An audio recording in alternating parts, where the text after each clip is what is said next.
हाँ जी मैडम, कैसे याद किया बताओ। अरे नहीं, बस ऐसे ही बैठे हुए हैं। वो छोटा गया है यार अपने एडमिशन के बारे में चेक करने के लिए, टेस्ट ले रहा है। और मेरिट लिस्ट निकली हुई है तो जाके थोड़ा पता कर रहा है अभी कहाँ पे नाम आया है कहाँ पे नहीं आया। हाँ, अभी कंपटीशन तो है भाई, कंपटीशन तो भाई हर साल था, अपने टाइम पे भी था, अभी भी रहेगा, वो बढ़ता ही रहेगा। पर जिस हिसाब से बढ़ रहा है उस हिसाब से ऐसा लग रहा है कि शायद से एक सीट पे चार चार बच्चे बैठेंगे थोड़े टाइम पे। हाँ, यही गणित बैठेगी लगता है। आ गया, चल ठीक है, जब मैं सिर्फ बात कर रहा चेक कर रहा था, मैं कॉल कर रहा हूँ उसको। ठीक है, चल बाय।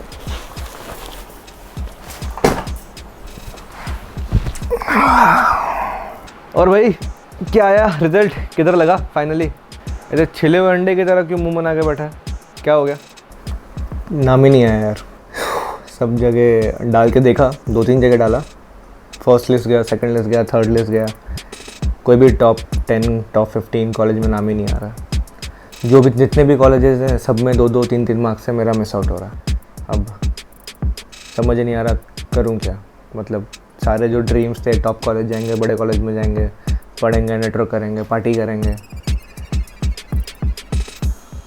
कुछ समझ नहीं आ रहा यार। अभी बड़े कॉलेज में नहीं जाएंगे तो सब ख़त्म। अब इसके बाद क्या हो गया? ले लिया स्ट्रेस, बढ़िया, मज़ा आ रहा है। सोच लिया पहले ही लोग क्या बोलेंगे। अभी काम कर, कोना पकड़, और मैं जो बोल रहा हूँ सुन। तो भाई साहब, बेस्ट कॉलेज में तुम्हारी एडमिशन नहीं हुए, सपने सारे ख़त्म हो चुके, दुनिया टूट रही है, सारी चीज़ें हो रही हैं फ़िलहाल के लिए। तो एक बात बताता हूँ आज के वीडियो में कि भाई अगर तुम बड़े कॉलेज से पास आउट नहीं भी हुए हो ना, तो ऐसी कुछ चीज़ें तो तुम कर सकते हो जिससे ये कुछ घंटा फ़र्क नहीं पड़ेगा। क्या लो दोस्तों, welcome back to what we do, and ये मेरा एजुकेशन ट्यूटो सेगमेंट है जिसमें मैं आपके साथ बात करता हूँ career after 10th 12th graduation, job, salary, placement and much more. Attention to all the mass media students from Mumbai university. Video के एंड में मैं 2 चीज़ अनाउंस करने वाला हूँ स्पेशली फॉर यू गाइस। आज की वीडियो में तुमको मैं कुछ ऐसी चीज़ें बताने वाला हूँ कि अगर तो तुम कोई हो जिसे टॉप कॉलेज में नहीं मिला अपने ड्रीम कॉलेज में, तो ज़्यादा टेंशन मत लो, छोटे कॉलेज से पढ़ाई करने के फ़ायदे बहुत हैं। Let's start with number 1। Let's assume अभी यहाँ पे 2 टाइप के स्टूडेंट्स हैं। ए वो स्टूडेंट है जो बेसिकली अभी फर्स्ट ईयर में है, 2 बी वो स्टूडेंट है जो अभी सेकंड ईयर में। अब फर्स्ट ईयर वाले के हिसाब से बात कर रहे हैं। अगर तुम कोई हो जो फर्स्ट ईयर में हो अभी अपने कोई भी डिग्री कॉलेज में, मुंबई यूनिवर्सिटी की, अगर मैं विद रिस्पेक्ट टू कहूँ, ये सारी एक्चुअली यूनिवर्सिटी में एप्लीकेबल है, पर अब मैं मुंबई यूनिवर्सिटी का अगर रेफरेंस लेके बोलने वाला हूँ। तो तुम मान लो तुम अपने फर्स्ट ईयर ऑफ कॉलेज में हो, तुम अपने ड्रीम कॉलेज में नहीं जा पाए, तुम किधर भी चले गए अपना साल बर्बाद ना करने के लिए। तो भाई देखो क्या कर सकते हो, तुम्हारे पास अभी एक ऑप्शन है कि तुम अपना फर्स्ट ईयर क्लियर करके सेकेंड ईयर के लिए कोई नए कॉलेज में जा सकते हो। ये कैटेगरी ए स्टूडेंट के लिए है। अब ये फंडा कैसे चलता है कि तुम मान लो तुम्हारा जो ड्रीम कॉलेज था उसका जो कट ऑफ है वो है अराउंड 90%। तो तुम्हें अपने first year of degree college का जो मार्क्स है वो 90 से ज़्यादा लेके आना पड़ेगा, मिनिमम 95%, अगर तुमको उस कॉलेज में सेकेंड ईयर में एडमिशन चाहिए। प्रोसेस बहुत सिंपल होता है। तुम्हें मैनेजमेंट के पास जाके with your score card and तुम्हारा फर्स्ट ईयर में अगर तुमने कुछ एक्टिविटी किया है, कोई स्पोर्ट्स कोटा या एनीथिंग तुम्हारे पास है, वो लेके तुम जा सकते हो। स्पोर्ट्स एंड कोटा ये सब लेना इतना डिफिकल्ट नहीं है। जाके YMCA या कहीं पे तुम जाके एक्टिविटी शुरू करो, उनके साथ एक सीज़न खेल लो, तुम्हारे पास वैसे ही सर्टिफिकेट्स आ जाते हैं। और अगर तुम स्पोर्ट्स कोटा के थ्रू भी नहीं घुसे तो कोई टेंशन की बात नहीं है। फर्स्ट ईयर में अगर मार्क्स अच्छे आते हैं तुम जाके मैनेजमेंट को अप्रोच कर सकते हो। अब इसमें 2-3 चीज़ें ध्यान में रखो।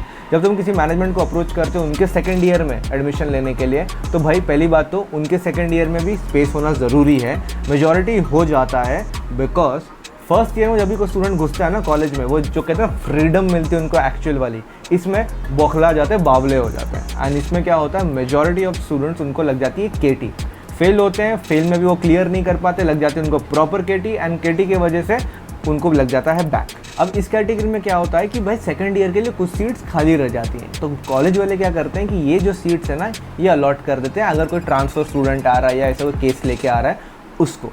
इस कैटेगरी का एक सब डिवीजन है ये भी है कि वो चाहें तो ये सीट्स को मैनेजमेंट कोटा में निकाल सकते हैं, जो उनका हक है। वो उनका कॉलेज है, वो इतना खर्चा करते हैं, डेवलप करते हैं, बनाते हैं। अगर टॉप कॉलेज है तो वो भाई डोनेशन मांग सकता है मैनेजमेंट कोटा के अंडर, ये उनका हक है इन अ वे। वैसे तो भाई किसी को ज्ञान के लिए एक्स्ट्रा पैसा देना पसंद नहीं है ज़िंदगी में, बट भाई रियलिटी ऑफ एजुकेशन ये है वो है। But is it worth it to pay अगर वहाँ पे 3x 4x डोनेशन जा रहा है? नहीं। अपने माँ बाप को तंग मत करो कि भाई 4x 5x डोनेशन जा रहा है जस्ट बिकॉज वो तुम्हारा ड्रीम कॉलेज है। तुम अपने ड्रीम के लिए अपने मिडिल क्लास फैमिली में जाके अपने पेरेंट्स को तंग कर रहे हो कि मेरे को उधर जाना है, ऐसा सब मत करना। इसका कोई फ़ायदा नहीं है, कसम बोल रहा हूँ। अगर कोई भी मैनेजमेंट का फीस है जो एवरेजली रेट है and you can afford it, then you do it. Now one very important suggestion, ज़िंदगी भर याद रखना अपने लाइफ में, अगर तुम अपने कॉलेज चेंज करने के बारे में सोच रहे हो तो तुम्हारे बेस्टेस्ट बेस्टेस्ट फ्रेंड को भी जो है ना उसको पता नहीं चलना चाहिए कि तुम चेंज करने वाले हो। रीज़न बताता हूँ क्या है। अगर तुमने ये बात भाई बड़े हवा में सबको बता दी कि भाई मैं तो यहाँ पे खाली 1 साल के लिए आया, then about to change this college, तुम नहीं कर पाओगे।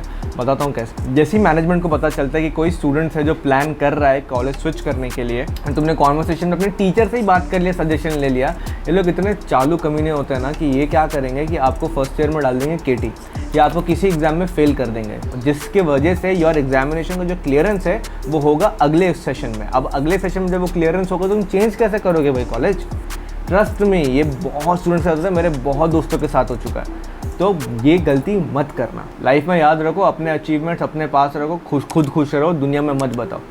नज़र बहुत तरीके से लगती है भाई ये सब चीज़ों में। ये चुगली करने वाला फॉर्मेट जो है ना ये होता है, बिकॉज फंडा समझो ये भी है कि अगर जो कॉलेज वालों के पास अगर 90 सीट्स है फर्स्ट ईयर में, एंड पता चल रहा है उनको यार कि अगले साल में स्टूडेंट छोड़ने वाले हैं, उनका तो 3 साल का जो पूरा अकाउंट्स है कि भाई ये जो स्टूडेंट आया ये 3 साल हमारे कॉलेज का खर्चा निकालने वाला है, वो जा रहा है तो उनको तो लॉस हो जाएगा ना, वो क्यों तुम्हें जाने दें। तो be very smart in all this. अब बात करते हैं डिवीजन बी के स्टूडेंट की। ये वो स्टूडेंट है जिसका फर्स्ट ईयर निकल गया, अब ये फंस चुका है इस कॉलेज में और कहीं जा नहीं सकता। तो क्या ये तुम्हारी ज़िंदगी का अंत है, लटक जाना चाहिए फैन से?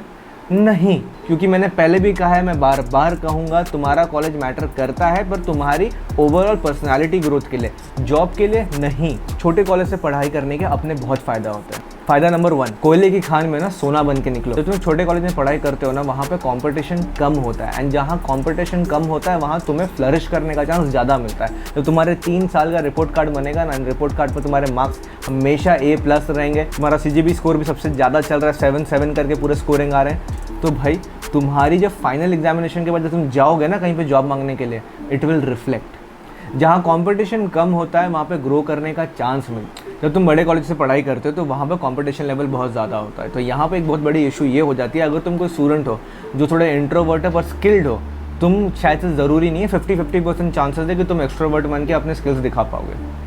एंड अगर तुम कोई एक्सट्रोवर्ट स्टूडेंट हो जिसमें एक स्किल भी है, तो भाई याद रखना तलवारबाजी होने वाली है, बिकॉज तुम्हारे जैसे वहाँ पे 100 लोग रहने वाले हैं। तो ज़रूरी नहीं है कि तुम्हारा रिपोर्ट, तुम्हारी प्रेजेंटेशन, तुम्हारी एक्टिंग, तुम्हारे शॉर्ट फिल्म वो फीचर हो जाए हर जगह। This is not going to be possible. But yes, तुम अगर वहाँ करोगे तो एक अलग वाइब में करते हो। तो जब तुम छोटे कॉलेज में ये सब चीज़ें करते हो, तुम्हारा कंपटीशन कोई नहीं, तुम्हारा कंपटीशन तुम खुद हो। ज़्यादा इस चीज़ का लेवरेज उठा सकते हो कि जो तुम्हारा वर्क है अब वो कॉलेज का वर्क हो जाएगा, वो कॉलेज को रिप्रेजेंट करेगा। ये एक बहुत बड़ा चीज़ होता है जब तुम्हारा वर्क रिप्रेजेंट किया, अरे यार ये शॉर्ट फिल्म तो इस कॉलेज से आ रहा है और इस कॉलेज में बनाने वाला तो ये है। इससे तुम्हारा नाम मार्केट में बनता है, लोग तुम्हें जानना शुरू करते कि यार ये कौन सा बंदा था। Which brings to my second point, एक अच्छा कॉलेज स्टूडेंट एंड टीचर से बनता है। टीचर ज्ञान लेके आता है, स्टूडेंट वाइब लेके आता है। जहाँ पे स्टूडेंट अच्छे हैं वो जगह, वो कॉलेज भी टॉप बन सकता है। ये तुम्हारे कितने भी फेस्ट हो, जो भी इवेंट्स होते हैं, कौन करता है? कॉलेज स्टूडेंट्स करते हैं। ये लोग जाते हैं, स्पॉन्सरशिप लेके आते हैं, सारी चीज़ें लेके आते हैं, उस जगह को डेवलप करते हैं। जब तुम कोई छोटे कॉलेज से पढ़ के निकलोगे तो उसका एडवांटेज तुम्हें एक अलग मिलता है, जहाँ तुम ग्रो कर पाते, जहाँ पे तुम एक आइडेंटिटी बन जाते हो, बिकॉज तुम्हारा कॉम्पिटिशन अगल बगल कोई नहीं है, किंग बन सकते हो वहाँ पे। तीसरा पॉइंट जो मेरा है वो है फ्लेक्सिबिलिटी। कॉलेज अगर तुम्हारी छोटी है ना तो तुम्हें फ्लेक्सिबिलिटी देती है, बिकॉज कॉलेज को भी चाहिए कि स्टूडेंट्स जाके उनका नाम करें।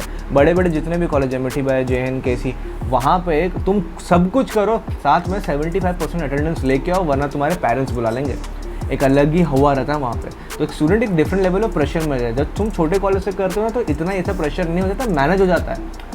प्रॉक्सी वॉक्सी लगा के तुम बच जाते हो, which is overall giving you lot of freedom, lot of time कि तुम कुछ और भी चीज़ें कर सकते हो। एंड इसका अगर जिस बंदे या बंदी ने सही तरीके से फ़ायदा उठाया वो लाइफ में बहुत आगे जाएगा। सेइंग दैट, तो मेरा नेक्स्ट पॉइंट ये है कि तुम इंटर्नशिप करने का फ्रीडम रख पाओगे। बड़े कॉलेजेस में ना बहुत कम ऐसे बच्चे होते हैं, I think 10% are the students जो यूजुअली इंटर्नशिप या कोई चीज़ कर पाते हैं, बाकी नहीं कर पाते बिकॉज टाइम ही नहीं मिलता है। इवेंट कर रहा है, वो इवेंट कर रहा है, वो इवेंट कर रहा है, वो कॉलेज प्रोजेक्ट्स कर रहा है, कॉलेज डेली आना है, उसकी ज़िंदगी झंड है। वो लोग मज़े कर रहे हैं तो अपने कैंपस के अंदर ही कर रहे हैं, बाहर जाके कुछ नहीं कर पा रहे। पर इतना बात याद रखना, किताब की कीड़ा बनने से कोई फ़ायदा नहीं है। असली ज्ञान जो तुम्हें मिलती है बाहर मिलती है। तो तुम जितना भी फिल्म मेकिंग के ऊपर बुक्स पढ़ लो या अकाउंट से फाइनेंस से पढ़ लो, जब तक उसका एप्लीकेशन नहीं लगेगा तुम कुछ घंटा सीखने नहीं वाले। उसकी सीखने की सारी चीज़ें तभी होगी जब तुम आओगे फील्ड पर। इसलिए मैं हमेशा बोलता हूँ इंटर्नशिप करना ज़रूरी है। छोटे कॉलेज से पढ़ाई करने का सबसे बड़ा फ़ायदा ये है कि भाई तुम्हें वो फ्लेक्सिबिलिटी जब मिल जाती है, तुम्हें वो टाइम पीरियड मिल जाता है that you can do a part time internship, you can do a part time job. And जहाँ दूसरे लोग अपनी मरा रहे हैं अपने एग्जामिनेशन और सबमिशन सब कुछ करने में, मस्ती मजाक करने में, तुम वो पीरियड को बचा के अपने पैसे कमा सकते हो, दूसरे पर डिपेंडेंट होना बंद कर सकते हो। End of the day it matters कि स्टूडेंट ने कितना ग्रोथ लिया, स्टूडेंट ने कितनी पढ़ाई करी, स्टूडेंट ने कितना नेटवर्क किया। अगर तुम छोटे कॉलेज से हो, तुम दूसरे कॉलेज में जब जाओगे तो तुम दूसरे कॉलेज के इवेंट्स या फेस्ट में जाओगे तो नेटवर्क करो। अब देखो मेजॉरिटी लोगों के दिमाग में ये भी आ जाता है कि भाई कि डेटिंग लाइफ का क्या होगा डेटिंग लाइफ का।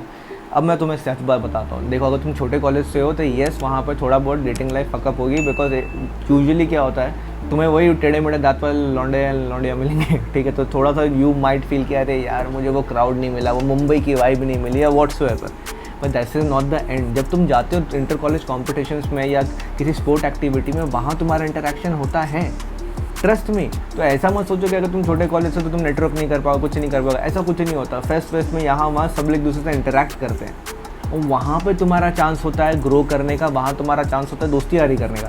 अरे यार मैं तुमको चीज़ पर बताता हूँ, मैंने अपने जूनियर कॉलेज में ना, ठीक है, मैंने जूनियर कॉलेज में साइंस लिया था PCMB। मेरे को ये चारों सब्जेक्ट चाहिए थे जो मुंबई में बहुत लिमिटेड कॉलेजेस में मिल रहे थे। भवंस में मिल रहा था, पर जब मैं भवंस कॉलेज पहुँचा 11th-12th की बात है, तब तक वो जगह फुल हो गई।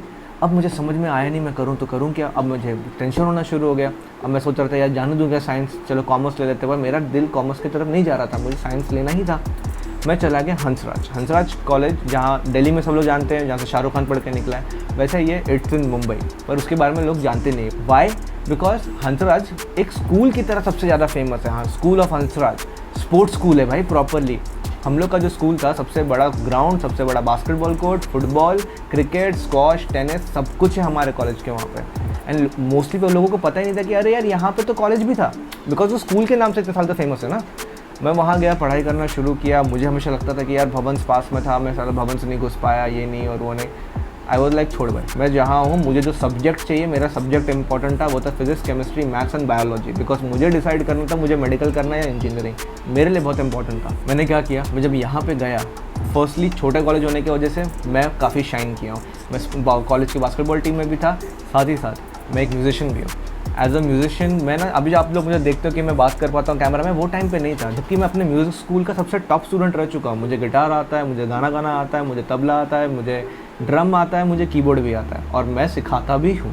पर वो वक्त में ऐसी चीज़ थी कि कॉन्फिडेंस नहीं था कि मैं क्या बोल पाऊँगा, कि क्या कर पाऊँगा। छोटे कॉलेज से होने का फ़ायदा ये हुआ कि पहली बार तो स्टेज मिल गया, स्टेज पे मैं था और वहाँ पे कंपटीशन बहुत कम थे। इसकी वजह से क्या हुआ, मेरा कॉन्फिडेंस बूस्ट हुआ। वो जो कॉन्फिडेंस मेरे जूनियर कॉलेज की वजह से बूस्ट हुआ ना, मैं 1000 से लेकर 3000 लोगों के सामने परफॉर्म कर चुका हूँ। मेरी फटीग कभी भी नहीं है। वाई? बिकॉज मुझे पता है मेरे स्किल के बारे में, और जो मेरे अंदर का जो इंट्रोवर्ट था ना, वो मर गया, वो सीधा मर गया। और मेरे अंदर का एक्सट्रोवर्ट नेचर सच में बाहर आया, बिकॉज मैं स्टेज फ्राइट अब ज़ीरो है। स्टेज पर जाके फुकट डांस करने तक का दम है मेरे में। क्यों? क्योंकि मुझे पता है यार ये मेरा स्किल सेट है, स्टेज इज़ माई होम, मैं यहाँ पे एंजॉय करता हूँ। ये स्किल सेट मुझे मिली थी मेरे वो जूनियर कॉलेज की वजह से। अगर मैं चला जाता भवंस में उस टाइम पे, मुझे नहीं लगता मैं आगे आ पाता, क्योंकि वहाँ पे ऑलरेडी कंपटीशन बहुत है। मेरे लिए ब्लेसिंग एंड डिस्गाइज थी going to a smaller college at that time. Plus inter college competition जब होता था तो ऑब्वियसली हम परफॉर्म करने जाते थे। जब हम परफॉर्म करने जाते थे वहाँ लोगों को मिलते थे, जब लोगों को मिलते थे तो वहाँ पे उनको पटाते थे। तो टेंशन क्या है? मैं अंधेरी होकर जेवियर्स की बंदियाँ पटा रहा हूँ या लाला लाजपत राय की बंदी पटा रहा हूँ, टेंशन क्या है? कोई टेंशन नहीं है लाइफ में। तुम्हें अगर अपने पे कॉन्फिडेंस है, तुम्हें पता तुम रास्ता ढूंढ लोगे, तो क्यों टेंशन ले रहे हो? डेटिंग लाइफ से लेके कोई भी चीज़, कहीं पे कोई डैमेज नहीं होने वाला भाई। सब कुछ तुम्हारे दिमाग में, अगर तुम ढंग से कर पाओ। खाली वन पीस ऑफ एडवाइस है, जब तुम छोटे कॉलेज में जाते हो तो जो ग्रुप है ना, वो अच्छे क्वालिटी लड़कों का रखना। फुकरे, फूकने वाले, पीने वाले, ड्रग्स लेने वाले, ऐसे लॉन्डो लोगों से या लड़कियों से दूर रहो, वो कोई फ़ायदा नहीं होने वाला। वो इन ऐसे लोग जो होते हैं ना, वो सैटरडे के लिए एक रात के लिए मस्ती करके घूम के आ गए, बहुत हो गया। पर मेजॉरिटी जो अपना ग्रुप रखो वो थोड़े स्मार्ट लोग से रखो, जिनका जो करियर फोकस है तुम्हारे तरफ है। थोड़ा सा यार देखो, ये तो दिमाग वाला गेम होता है। लोग दोस्ती दिल से करते हैं, वो मैं तुमको कह रहा हूँ दिमाग से करो, ठीक है? क्योंकि जब तुम दिमाग से सही डिसीजन लोगे ना, तो दिल सही जगह लगता है। बस वैसा वाला फंडा लगा लेना। अब बात करते हैं दो इंपॉर्टेंट अनाउंसमेंट के लेके। तो पहली चीज़ तो ये है कि नीचे मैंने करियर काउंसलिंग का फॉर्म डाला है फॉर मीडिया स्टूडेंट्स ओनली। तो जितने भी मीडिया स्टूडेंट हैं, BMM के स्टूडेंट्स हैं, उनको जिनको करियर काउंसलिंग चाहिए, नीचे मैंने फॉर्म रखा हुआ है, जाके वो फॉर्म को भरिए। मैं आपको पर्सनली कनेक्ट करने वाला हूँ इस बार फ्यू सिलेक्टेड स्टूडेंट्स को मैं डायरेक्टली बात करूंगा। I will give you career counselling exactly. अगर आपको कोई डाउट्स हैं, मैं आपके सारे डाउट्स क्लियर करूंगा। उसके ऑब्वियसली एक मिनिमम चार्जेस है, everything is mentioned in the form below, please go and check it out. दूसरी चीज़ ये है कि मैं एक अनाउंसमेंट कर रहा हूँ, मेरा तीसरा channel the Indian media house आ चुका है। उसका जो लिंक है नीचे डिस्क्रिप्शन में, जाके उसको फॉलो कीजिए। उस पर कॉन्टेंट आने वाला है only with respect to mass media. मैं को WTD के अंदर मैं और भी करियर टॉपिक्स के ऊपर बात करता रहता हूँ, पर बेसिकली क्या है, यहाँ पे मीडिया स्टूडेंट्स काफ़ी ज़्यादा हैं, उसकी वजह से दूसरे जो टॉपिक्स हैं मैं उसको प्रॉपरली कवर नहीं कर पाता हूँ। मास मीडिया के related everything will be covered in that channel. उसका लिंक नीचे डिस्क्रिप्शन में, जाके उसको फॉलो करना शुरू कीजिए। वहाँ पे कंटेंट अपलोड होना शुरू हो जाएगा, आपको नोटिफिकेशन सबको आ जाएंगे। वहाँ पे जॉब्स ओपनिंग से लेके एवरीथिंग विल बी अनाउंस। तो go below and subscribe to the Indian media house. तब तक के लिए आप लोग जहाँ पर भी सेफ रहे, सुरक्षित रहे, अपने घर वालों का ध्यान दीजिए। मैं मिलता हूँ आप लोग को बहुत जल्दी ऐसे कुछ और कमाल की वीडियोस के साथ। डूडा में बाय।